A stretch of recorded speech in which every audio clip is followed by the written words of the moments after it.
All right, this is a really fun call with Alex Hollings, the Airpower guy from Sandbox News. We put this call together to talk about the differences between the F-16 and the Gripen, specifically how they could be used by Ukraine if either platform is provided at some point in the future. Now, that's the bulk of the conversation, but I had to ask Alex right out the gate to talk about a recent video he did dispelling a piece of Russian disinformation around a missile strike in western Ukraine that supposedly killed hundreds of NATO officers. A link to that video that we talk about for the first 2 minutes here, as well as where you can find Alex all across social media, are in the description below. And lastly, this video is brought to you by BulletSafe, who specialize in personal protective equipment. Their VP3 bulletproof vest comes in at $299.97, which is quite a bit more affordable than other models with similar features. The VP3 is 100% made in the United States, NIJ certified level 3A, and capable of providing protection from most handgun calibers up to 44 Magnum. It's an ideal choice for professionals who need to protect themselves on the job so they can come home safely to their families each night. To learn more about BulletSafe and their new VP3 vest, check out the link in the description and the pinned comment, and you can save 10% on your purchase by using code PSTEWART10. And now on to the conversation with Alex. Hope you enjoy. All right, Alex Hollings, what's going on, man? What's going on, man? It's good to see you again. Yeah, so we did this a little while back talking about just general the air war in Ukraine, but wanted to get your opinion on the Gripen versus F-16 debate that I've heard pop up in the Ukraine war. You're the guy to go to. Sandbox News, Airpower guy. We'll put all those links in the description. But before we get started, you put out a video just a few days ago, or we're recording this on May 2nd, so it was a couple days ago, about this Russian missile strike that killed 300 some NATO officers. That was a great video. I'll link it below, but I appreciate it. The high level overview. Yeah, you got it. So I'm sure that you can relate to this. Over the past maybe 3 weeks now, the comment section underneath my TikTok content, my YouTube content, and even stories published on Sandbox News have been inundated by, commenters talking about this Kinzhal missile strike against a secret underground NATO bunker in Lviv. And the first few times that I saw these comments, probably just like you, I was like, well, this is probably a misunderstanding of a headline. This sort of thing happens, especially if there's a misleading headline. You'll probably get a couple of people who make this misunderstanding. But then it kept going, and it seemed to speed up over the past few weeks to the point where, I drop a new YouTube video every Friday afternoon, and on Thursday night at 10:30, I got another fresh crop of, I popped open TikTok and saw 50 comments about this. And I was like, all right, I need to dive into this and figure out where this is obviously not true, but is there truth to it? Was there some truth, was there a kernel of truth that kind of snowballed into this, big ridiculous story? And what I learned is that no, there isn't really a kernel of truth to it. It turns out, so for those who aren't familiar with the claim, basically the claim is that NATO had 300 or so personnel, depending on your disreputable source. They may have been primarily American, Polish, or British, who were tasked with operating Ukraine's Western air defenses, which, as most of us know, Ukraine doesn't already have a great deal of Western air defenses in operation. Some Patriot equipment arrived not too long ago, but I couldn't even tell you for sure if the entire Patriot apparatus is on site in Ukraine, as one example. But so the story is that, there's hundreds of NATO personnel in this underground bunker, and Russia launched a Kinzhal missile, their KH-47M2 Kinzhal, which is an air-launched ballistic missile that's often mischaracterized as a modern hypersonic weapon. And the claim is that they used that to penetrate 130 meters or, 400 plus feet of earth to take out this hardened bunker. And according to the claim, Russian troops have been pulling bodies out of this bunker, and they pulled at least 40 high-ranking NATO personnel out of it. And, this whole idea, this story, I think the reason why it caught on is because it benefits a number of ongoing Russian narratives that are leveraged not just by the Kremlin, but by those who have a vested interest in not being wrong.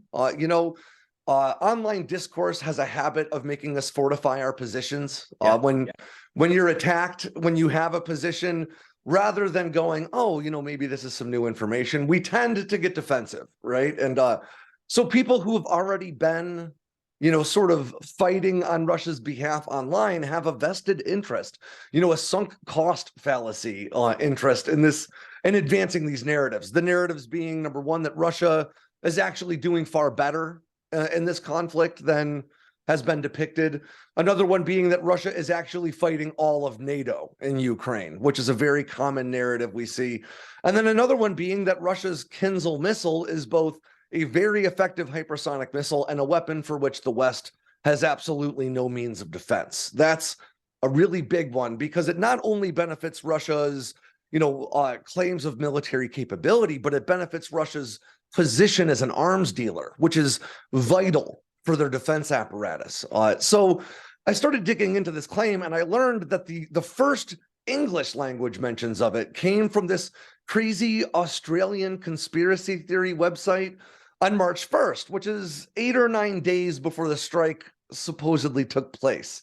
And in that story, they talk about how it's proven that the US and Norway colluded to bomb the Nord Stream pipeline, and that the US actually, the classic, the US led a revolution in 2014 that ultimately led to Russia's annexation of Crimea and so forth. So this story was bonkers. It's on a website right next to stories about how the COVID vaccine is killing people by the thousands and stuff like that. And it doesn't seem as though that caught on all that much when that story first went live. There were a few mentions of it on social media, but more or less not much. But then on the 8th and 9th, the night of the 8th, early morning of the 9th, Russia really did launch a number of different types of long-range missile strikes against Ukraine, including at least a half a dozen or so Kinzhal missiles, one of which really did strike Lviv, which, for those who may not be familiar with the map of Ukraine, geography is not my strong suit. Lviv is very close to the Polish border. It's on the western portion of Ukraine, so it really wouldn't make any sense for NATO to have a bunker a dozen miles from territory they could just operate in freely. But sure. So there are a lot of big problems with this story, even before we dive into the citation chain that Russia tends to leverage. One big one being that a Kinzhal missile is not designed for penetration. Bunker busters are a big business. You need very specialized weapons to penetrate deep into the ground. I didn't go over this too much in my video because I tried to do the hard math of velocity and mass for penetration, and there's a reason I'm a journalist. I struggled with the equations, and I couldn't quite get the numbers right. But suffice to say that the Kinzhal missile, while being, a very large weapon, is maybe a tenth the size of America's massive ordnance penetrator, which is the largest bunker buster in the world. It's a 30,000-pound weapon. And it's rated to penetrate about 200 feet. So this Russian claim says that Kinzhal penetrated more than twice that depth before then hitting a hardened bunker, which is in the realm of science fiction anyway. But after that story went live on that Australian blog, 8 or 9 days later, a real missile strike took place. And that's where people started picking up on that narrative and just sort of injecting it into the missile strikes on the 8th and 9th. And the biggest site to do this is a Greek news outlet called Pro News, which is also a conspiracy theory peddling website. Right alongside stories about this bunker, they published stories about a woman marrying a ghost.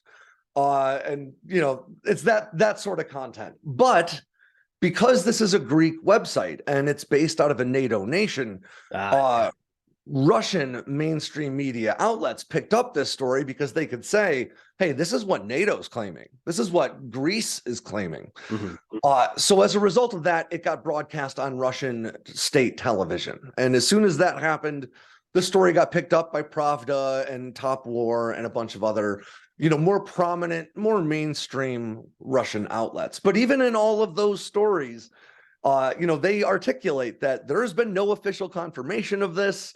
There's no evidence to substantiate it. This is a claim. It's very interesting that the Kremlin, for instance, no Russian official has even touched this story, including in all the official correspondence about these missile strikes. And for good reason. One that was brought up not by me, but by a Top War writer, which is a very prominent Russian outlet. He pointed out that this claim directly contradicts previous propaganda claims that they choose to believe. So they thought maybe this claim might not be real because that other propaganda is. But really what it comes down to is this is a very common method for Russian information operations. The Russian government not only controls a large number of media outlets, Russia Today being a good example of one that's found some prominence in the United States despite being a Kremlin-backed outlet. But they also support a wide variety of independent news outlets, either through funding under the table or through feeding information and things like that.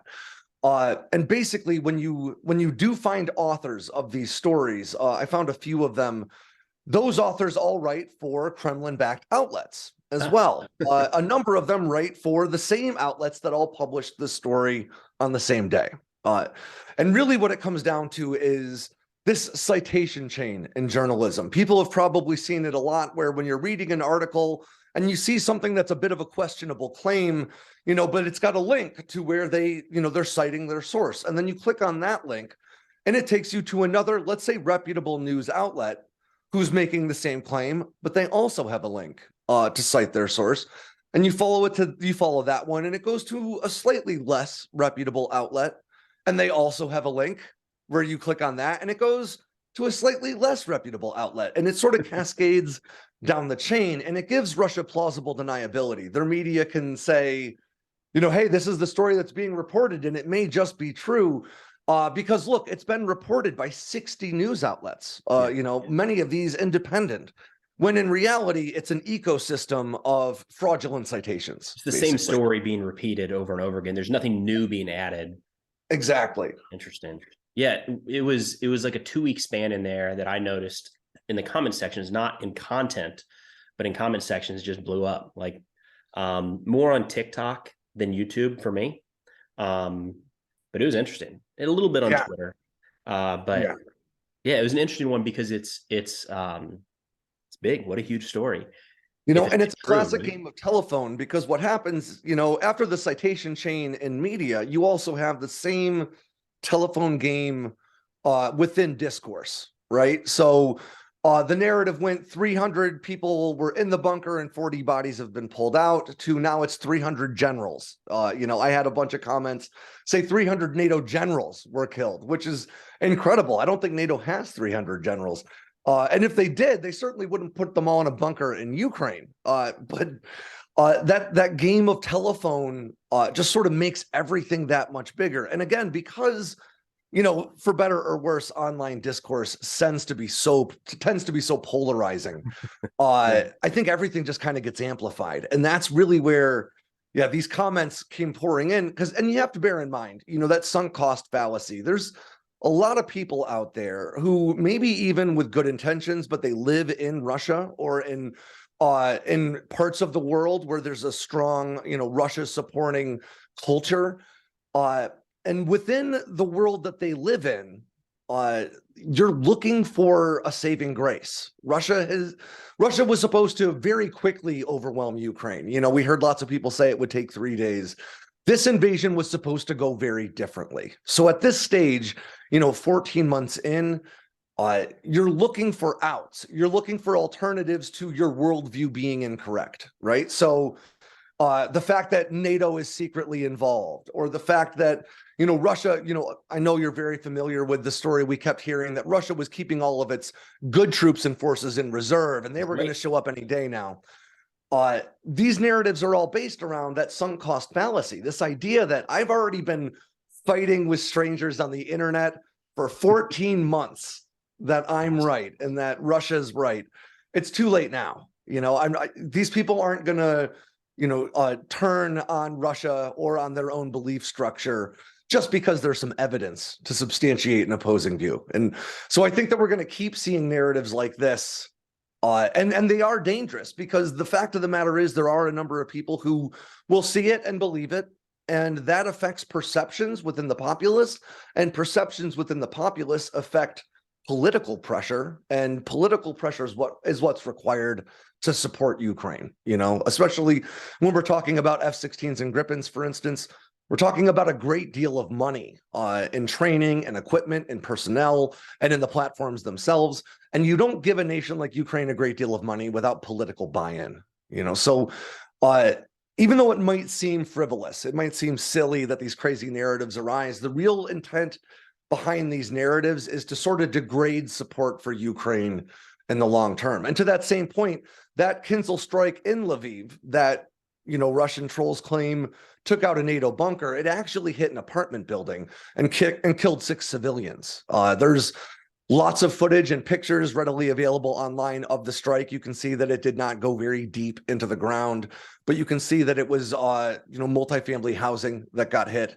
It's caused a fire that caused a bunch more damage. It was just Russia once again killing civilians, basically, to, again, try to break the will of the Ukrainian people. But if I were a Russian supporter on the internet, or if I were a Kremlin information operations specialist, I would much prefer the world believe that we took out a secret NATO bunker than believe that we, you know, hit an apartment building again. So that's kind of the, yeah, I know whenever you come across those comments, if somebody says, what's your source that is fake, there's a link in the description below. You can just send them Alex's last video. There's your evidence that it's not accurate. But that's kind of the dark side of comment sections, and you go down rabbit holes and it's rough. But another side of it, there's been a debate I've noticed, a good-hearted debate, a good-natured debate over aircraft for Ukraine. And I think personally, the request for F-16s is more political than anything. There's been this hierarchy of things that Ukraine asks for, and the next one, right? It was, for a while it was Patriots, you know, then for a while it was infantry fighting vehicles, then those came on board, then it was tanks. The next thing in that hierarchy to me is aircraft, and F-16 seem to be the go-to, which is what, is it the most exported U.S. aircraft?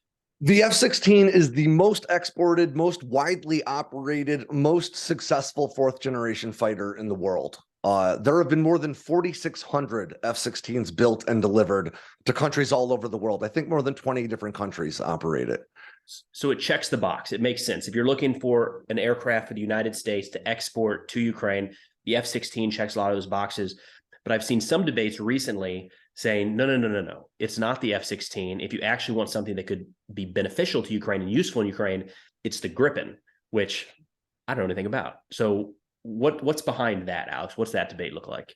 So the F-16 is a great default decision for a few reasons. It's one of the most inexpensive, highly capable fighters available.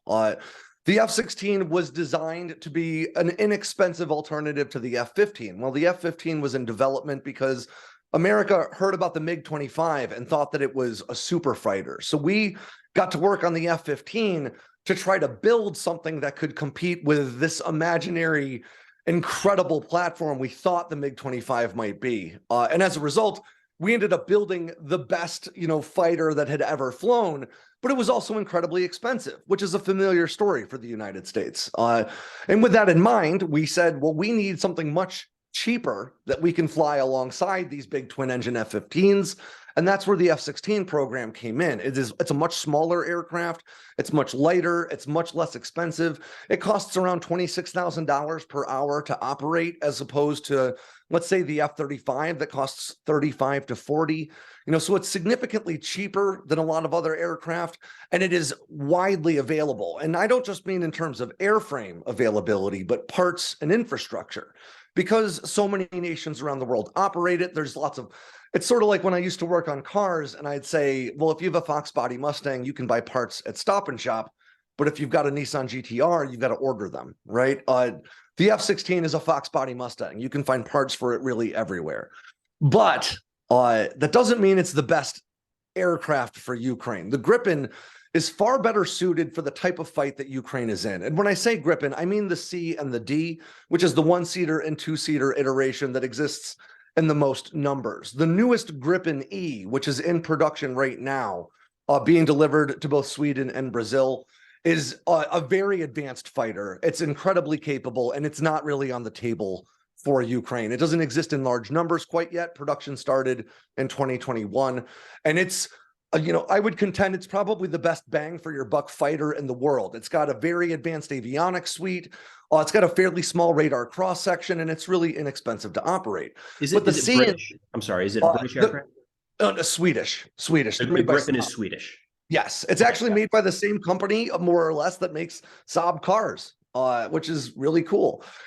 So the Gripen C and D has been around for a while now, since the 80s. And it may have entered service in the early 90s, but it's been around for a hot minute. Gripen development started in the 70s, specifically to counter a Russian invasion, exactly the type of fight that Ukraine is in right now. So Sweden's method of operation, their air warfare doctrine for home defense, is to use widely dispersed and fairly austere airstrips, even stretches of highway. You can operate the Gripen really off of any two-lane highway that's got a straight line for 800 meters. That's not very much. I mean, That that's is not a not very very long much. distance. Yeah. No, and you can support the Gripen, you can maintain it. It was designed to be maintained by very small numbers of people. You need one qualified technician and 5 conscripts to maintain the Gripen, to rotate it back into combat. And when I say that, I mean refuel, rearm, do light maintenance. And the reason for that is that it's got an onboard APU, an auxiliary power unit,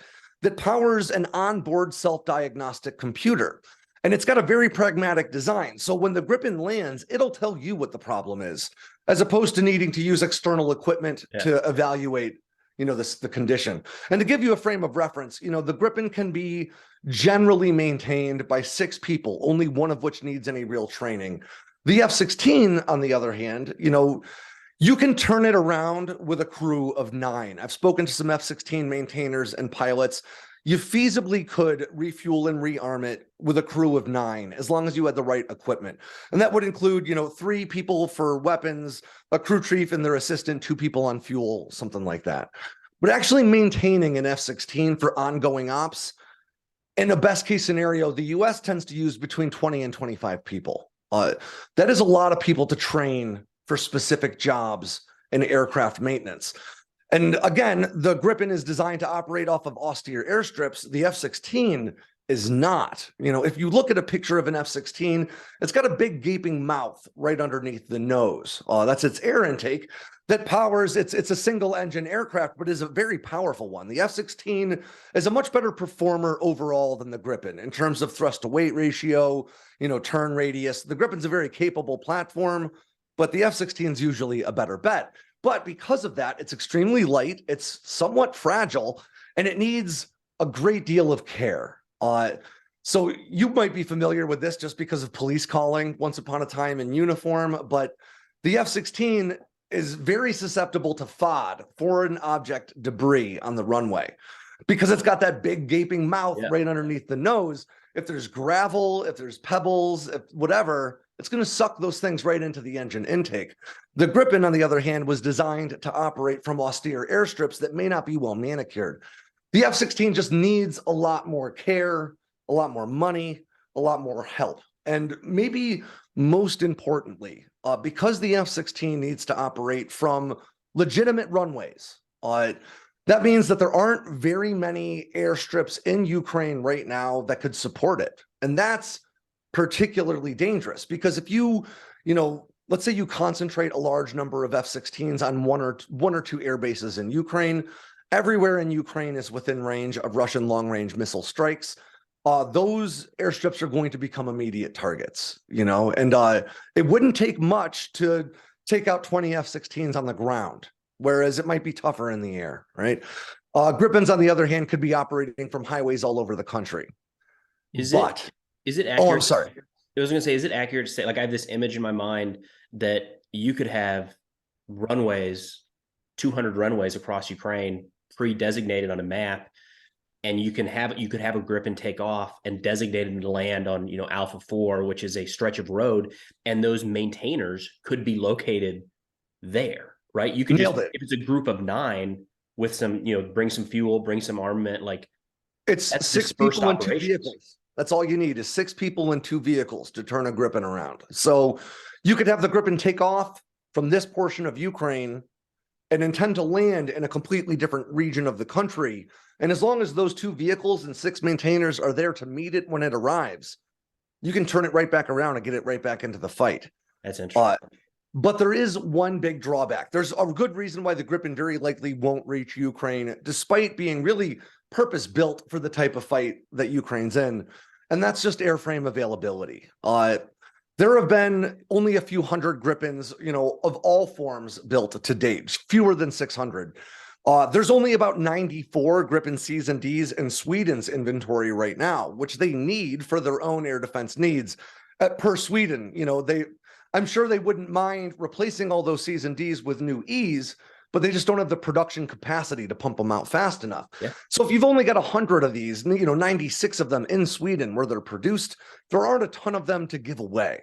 And that's really why I think it's unlikely that we'll see Gripens go to Ukraine in any large numbers. The F-16 needs more money. It needs more work. It needs more training and infrastructure. But to be clear, it is a better performer. The F-16 can carry a wide variety of munitions. It's very well suited for both air-to-air and air-to-ground operations. Most of the F-16s available out there today are Block 50 or 52, which are fairly dated, but they're still quite a bit more advanced than the Russian jets that are operating over Ukraine today.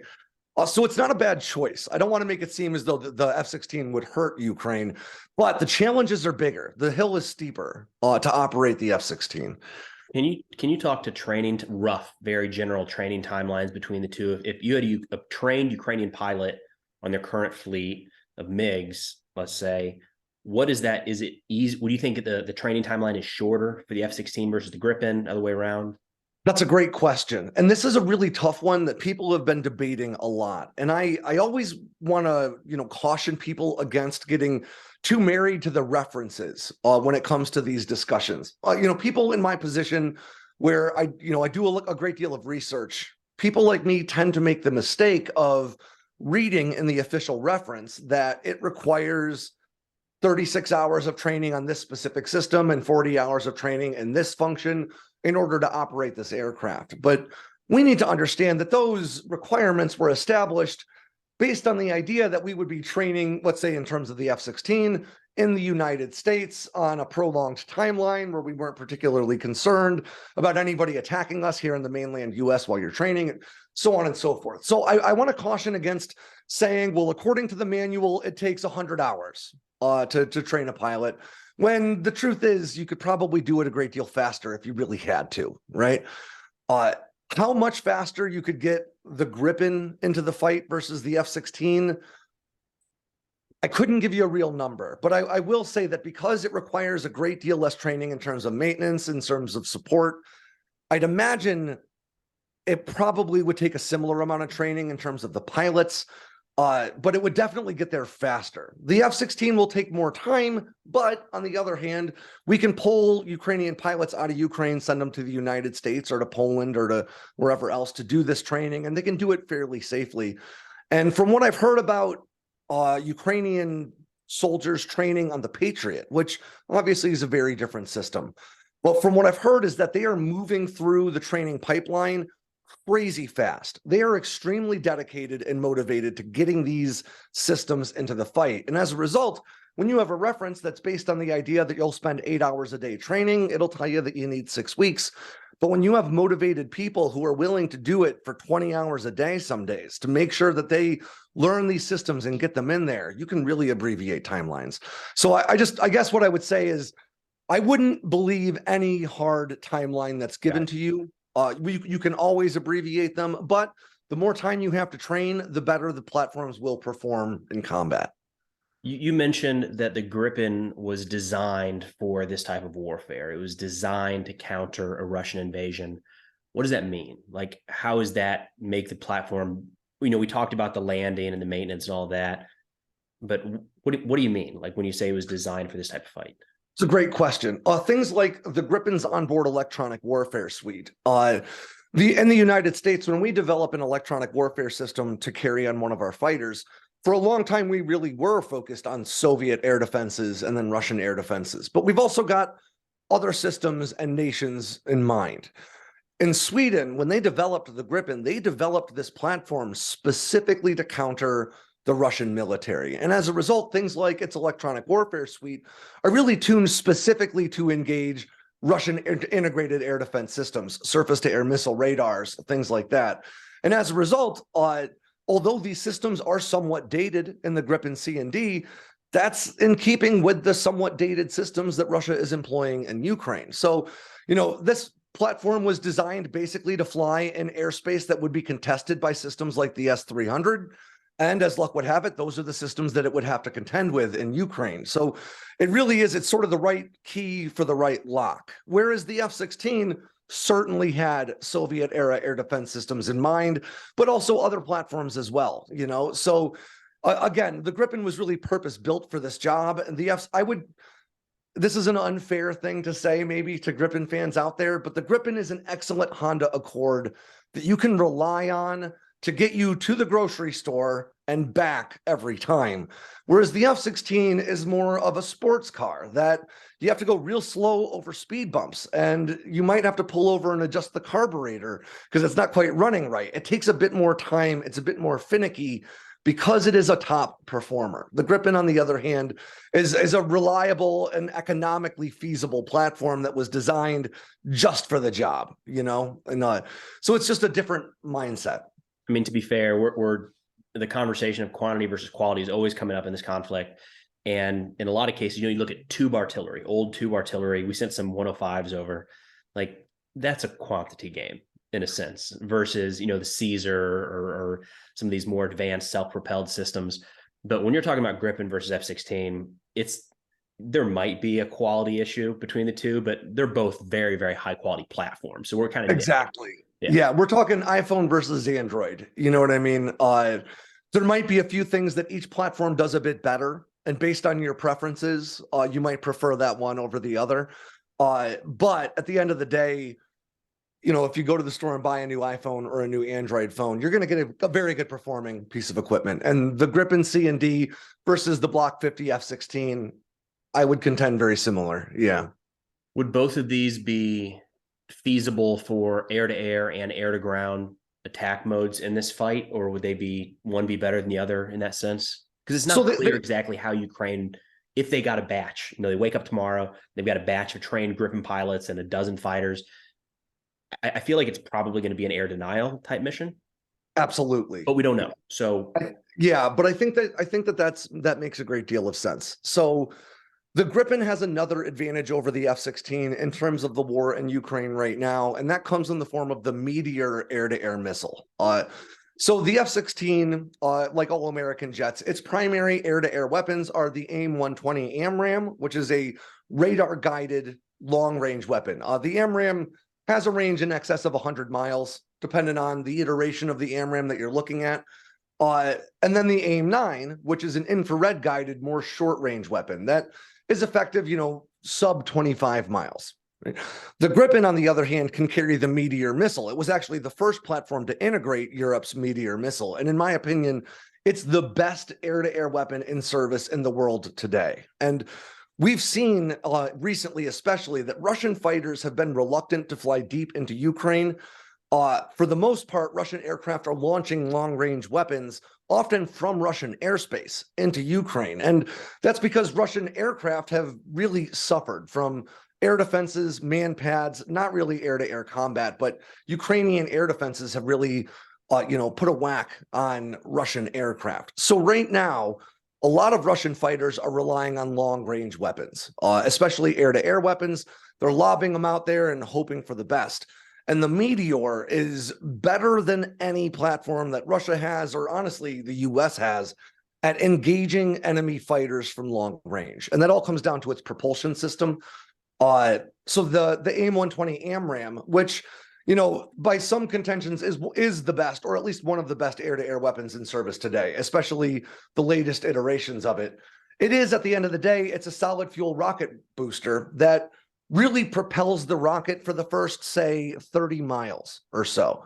After that, it's mostly coasting and maneuvering using airflow over its fins. But the further out you get, especially beyond that 30-mile mark, the less opportunity the AMRAAM will be able to make adjustments as the fighter is trying to shake it, right? The Meteor, on the other hand, uses an onboard air-breathing ramjet propulsion system. It is a far more efficient method of burning fuel, mixing it with actual atmospheric airflow, and it allows it to fly under propulsion for upwards of 70 miles. And that means that it can keep maneuvering as that fighter it's aiming for is trying to shake it. And it just makes it, if you're within 40 miles, AMRAAM to Meteor, pretty close. But Ukraine, where a lot of Russian fighters are deploying weapons at long ranges, the Meteor versus the long-range weapons that the Russian aircraft are employing is going to win more often than not. So if you're both 100 miles away from each other and you launch weapons, a Gripen launching a Meteor is probably going to find its target. And but again, because there are only a few hundred Gripens, that probably won't get there. The F-16, on the other hand, can leverage the AMRAAM. It's unlikely that the U.S. would give Ukraine the latest and most advanced iterations of the AMRAAM, which means its effective range would be more limited. It would be very effective within 40 or 50 miles. But at that 100-mile range, it's really more about hitting a tanker or an AWACS. It's not really going to hit a nimble fighter. So to answer your question, I do think that this is about trying to keep Russian aircraft out of Ukrainian airspace.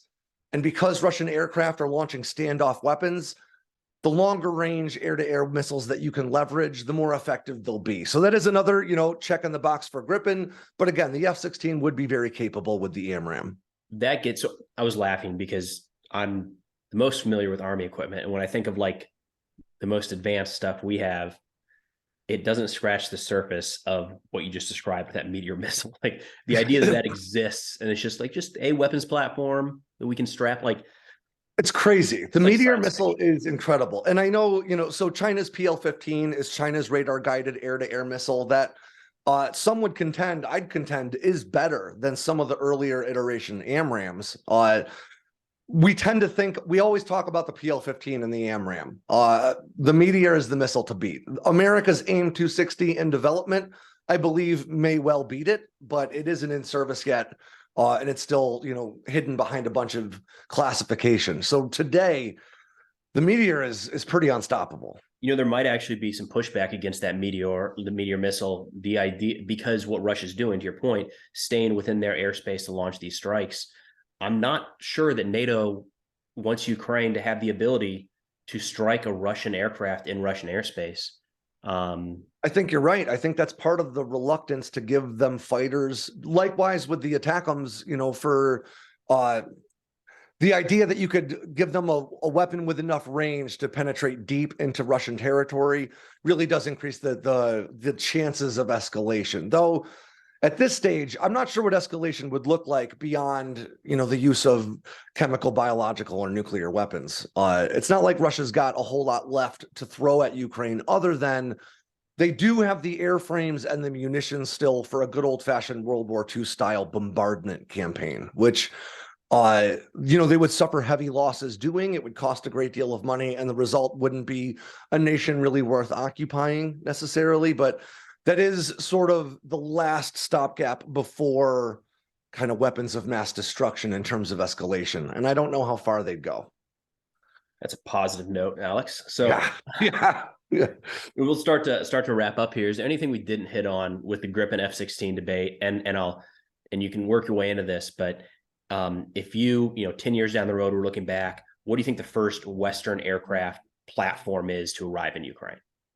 That's a great question. And I think very likely the F-16, because despite the fact that I spent the last however long talking about how the F-16 isn't the right aircraft for this job, the F-16 is the right aircraft for most jobs. It is extremely cost effective. It is an incredible dogfighting platform. It was designed, when the F-16 was in development, the mantra from the fighter mafia that were involved was not a pound for air to ground. It was really supposed to be an incredibly nimble and light air-to-air platform. But once it entered service, we found out that it is incredibly capable at air-to-ground operations. One of the best multi-role fighters out there, even though it wasn't really the intent when we designed it. So if you can get an airstrip clean enough and long enough to sustain the F-16, and you can keep that safe from, Russian long-range ballistic and cruise missile strikes, the F-16 will clean house against Russian aircraft over Ukrainian airspace. I don't think that will necessarily be a deciding factor in this conflict long term. But to your point earlier, I think it would be a massive a piece of political support. It would show just how invested Western powers are in Ukraine's survival. So I do think the F-16 is very likely to be the first Western aircraft on the ground in Ukraine, assuming Ukraine gets Western aircraft. But it is worth noting that, Ukraine's received, I want to say it was 8 MiG-29s from Poland and 13 from Slovakia over the past month. So the Ukrainian Air Force is not down and out. They're still in this fight, which really speaks to how poorly Russia's military is performing. But the F-16, if you could, as long as you could get it off the ground and get it back onto the ground safely, it would be an incredibly effective platform for the fight Ukraine's in. So if they're able to do that. I feel like that's a big caveat, assuming you can get it in the air and back on the ground safely. To be honest, that's the caveat for all air power, especially in the modern era. When the Center for Strategic and International Studies did, months of wargaming out an invasion of Taiwan from Chinese forces. And what they found is that the vast majority of American platforms weren't shot down in the air throughout all their war games. They were just destroyed on the tarmac from long-range ballistic and cruise missile strikes. It's really the most dangerous place for a fighter to be is on the runway. And especially in a nation like Ukraine, where the entire nation is within reach of, Russian long-range missiles. Jesus. Well, much appreciated, Alex. Where can people find you, look you up on social, check out your work? Yeah, well, definitely please check out sandboxnews.com. That's sandbox with 2 X's. That's where we publish all of our written content. I'm the editor-in-chief over there, and I've got a staff of incredible writers working for me, from CIA guys to F-35 pilots and more. You can find us. Yeah, we have actually, as a matter of fact, I don't have the book handy. Everybody go check out Hazard Lee on YouTube. He's got a new book that just came out. I've got a copy of it for review around here somewhere. It's an awesome book. And then you can also find us right here on YouTube, Sandbox with 2 X's. And you can find me on TikTok and on Twitter at Alex Hollings 52. So we'll put all of the links in the description below. Thank you very much, Alex. I feel like every time we talk about this stuff, I know that I don't know a lot about air power, but every time we talk, it's just like, oh yeah, it's a reminder of how little I actually do know in that space. That's how I feel every time you talk about artillery, if it makes you feel any better. All right, good. We'll call it even then. Well, thanks for taking the time, man. And yeah, we'll stay in touch. Yeah, absolutely.